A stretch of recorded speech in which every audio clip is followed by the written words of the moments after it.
آپ جانتے ہیں کہ آپ کے پاس ایسی رات آ رہی ہے جس میں اللہ کے نورانی فرشتے اس زمین پر اس قدر تعداد میں موجود ہوں گے کہ زمین پر موجود کنکریوں کی تعداد بھی کم پڑ جائے گی، اور یہ اللہ کے نورانی فرشتے زمین والوں میں خیر و برکات اور اللہ کی رحمتوں کو تقسیم کرتے پھریں گے۔ اگر آپ محروم ہیں، پریشان ہیں، بے حال ہیں، تنگ دست ہیں، بیمار ہیں، کچھ بھی ہیں، اس رات کی خیر سے کسی صورت آپ کو محروم نہیں رہنا چاہیے۔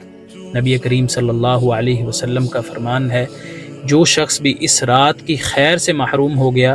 گویا وہ ہر قسم کی خیر سے محروم ہو گیا، اور فرمایا کوئی شخص بھی اس رات میں خیر سے محروم نہیں کیا جاتا مگر وہ شخص جو حقیقی معنوں میں محروم ہو۔ اس لیے اس رات میں خوب عبادات کریں، خوب اللہ کے ہاں سجدہ ریزی کریں، خوب اللہ کے ہاں اپنی دعائیں التجائیں رکھیں۔ انشاءاللہ تعالی امید ہے کہ اللہ تعالیٰ آپ کی تمام دعاؤں کو قبول فرمائے گا۔